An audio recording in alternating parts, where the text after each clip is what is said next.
আমাকে অপমান শুধু নয়, আমি যার ছায়াসঙ্গী স্বর্গীয় বিকাশ বসুকে অপমান করা হয়েছে তা কিছুতেই মেনে নিতে পারবো না। আমি নাকের বদলে নরুন পেলাম। ধর্ণামঞ্চে অপমানিত হওয়ার পর মমতা বন্দ্যোপাধ্যায়ের বিরুদ্ধে একরাশ ক্ষোভ উগরে দিলেন নোয়াপাড়ার কেন্দ্রের বিধায়িকা মঞ্জু বসু। তিনি আর তৃণমূল কংগ্রেসের সঙ্গে নেই সে কথা স্পষ্ট করলেন, তবে অন্য কোনো দলে নয়, রাজনীতি থেকে সরে দাঁড়াচ্ছেন তিনি।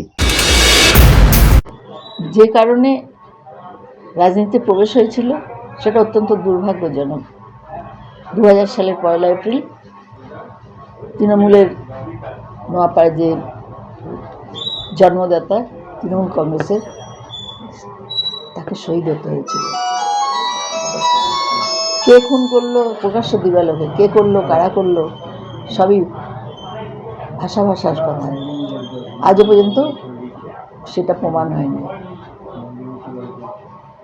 তারপর থেকে আমাকে তৃণমূল কংগ্রেসের সুপ্রিমো মাননীয় মুখ্যমন্ত্রী বর্তমানে আমাকে করলেন, অনেক বুঝিয়ে। আমি রাজনীতির জগতে ছিলাম না, আমি সারা জীবন শিক্ষকতা করেছি এবং রাজনীতির জগতে আমি তাকে পেছন থেকে অ্যাসিস্ট করেছি। চলতে লাগলো, অনেক পেরাপিরি করে আমাকে রাজি করালেন, কারণ এই খুন তিনি নাকি মেনে নিতে পারছেন না, তারই ছায়া হিসেবে আমাকে চাইলেন এবং তার অসমাপ্ত কাজ আমাকে দিয়ে করাবেন। তো যাই হোক, পরিস্থিতির শিকার হয়ে আমি হলাম।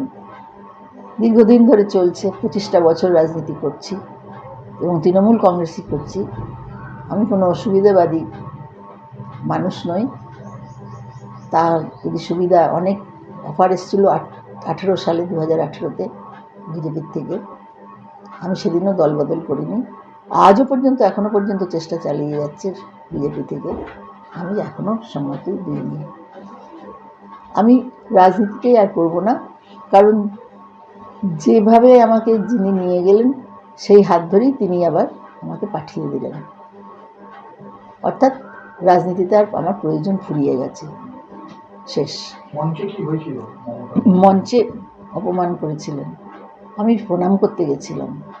এটা অত্যন্ত শিক্ষিত সমাজের কর্তব্য এবং সৌজন্যবোধ। সেটা কি অপরাধ আমার মনে হয় না সেটা। কাকে প্রণাম করতে গেছিলেন? আমাদের নেত্রী, তৃণমূল কংগ্রেসের নেতৃত্ব একজনই তো, সুপ্রিমো।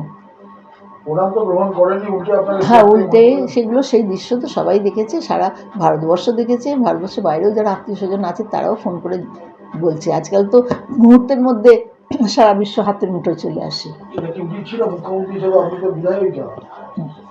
সেটা তো তিনি বলতে পারবেন, কারণ তার শিক্ষা দীক্ষাতে হয়তো ঔচিত্য মনে হয়েছিল। কিন্তু আমি তো সেটা, প্রবীণই হোক আর নবীনই হোক, সব মানুষের মর্যাদা আছে, মানুষের মর্যাদা আছে, সব মানুষের। সে গরিব হোক, দুঃখী হোক, যার যার বাড়ির কাজের মানুষকেও আমি তো অসম্মান করতে পারি না, তারও একটা সম্মান আছে, তার জায়গায় সে আছে, ঠিক। তো সেখানে আমি রানিং এমএলএ, তারই কলিগ দলের, এবং আজীবন দিয়ে গেলাম। 25টা বছর ধরে ত্যাগের মাধ্যমে আমি চলেছি। আর 5টা বিধায়কের সঙ্গে তুলনা করলে চলবে না, যে কিভাবে সবাই জানে, আপামর জনসাধারণ জানে।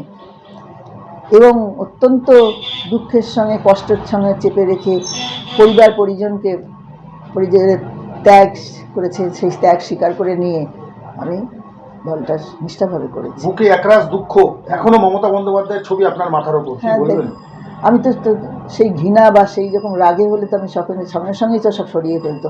যা আছে সেরকমই থাকবে, আমি তার সে সব করছি না। যার কাজ সে করুক, তার, কিন্তু আমার যে শিক্ষা, আমার যে আদর্শ, আমি তা সেখান থেকে পিছপা হব না।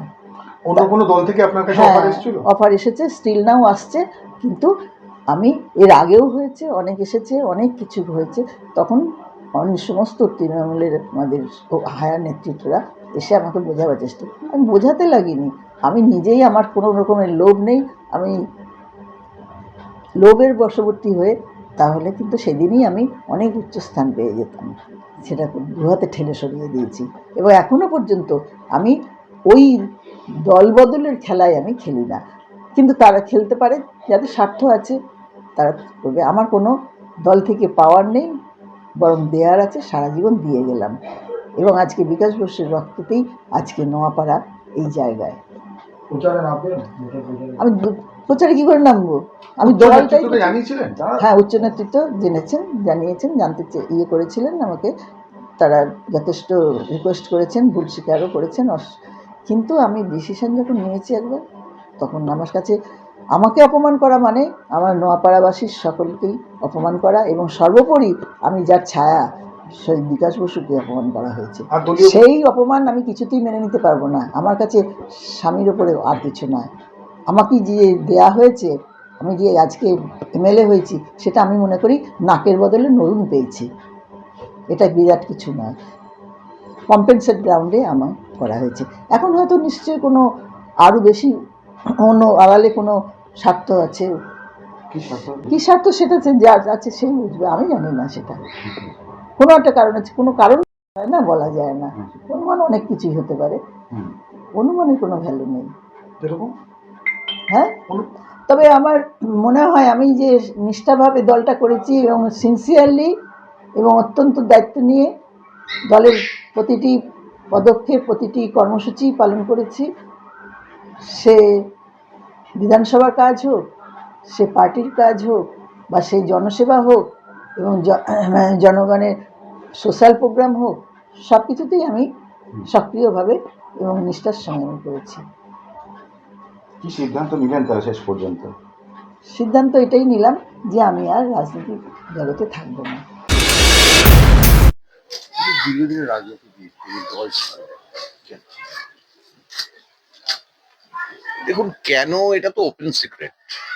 কেন উনি ছেড়েছেন, আহ, সম্ভবত 6 তারিখের ওই মঞ্চের ঘটনা তাকে হয়তো এমন ভাবে নাড়িয়ে দিয়েছে, এমন যন্ত্রণা উনি পেয়েছেন, জ্বালা পেয়েছেন, কষ্ট পেয়েছেন, সেটা হয়তো উনি ভুলতে পারেননি।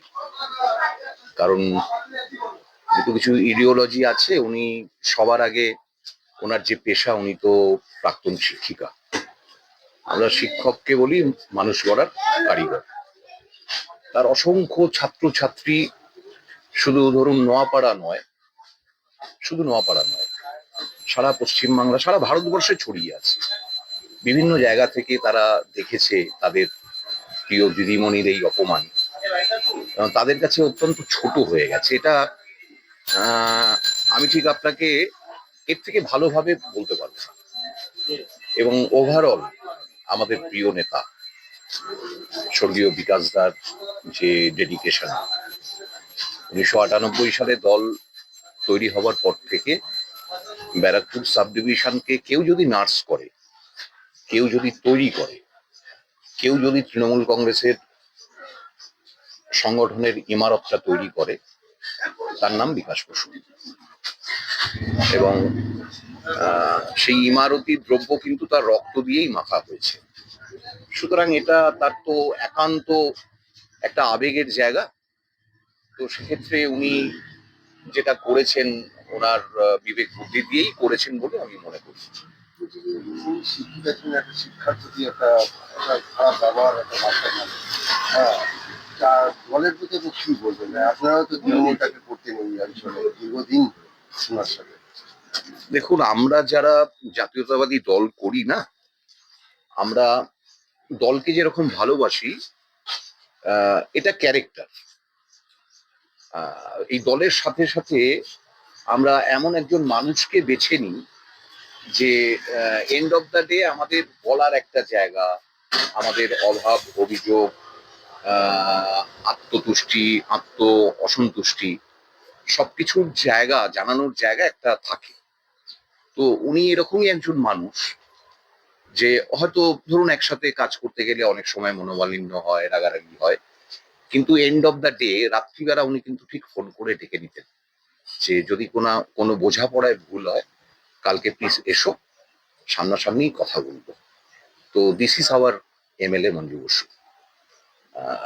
বাকিটা হচ্ছে শিক্ষার যে ব্যাপারটা বলছি, উনি শুধু প্রাক্তন শিক্ষিকা শুধু নয়, আমি বিশ্বাস করি পরিসংখ্যান এর পরিসংখ্যানের নিরিখে যে পশ্চিমবাংলায় যে কজন বিধায়ক আছেন, বিধায়ক বা বিধায়িকা যারা আছেন, তাদের মধ্যে হয়তো 10-এর মধ্যে একজন যে ওনার মতো এত প্রবল শিক্ষানুরাগী।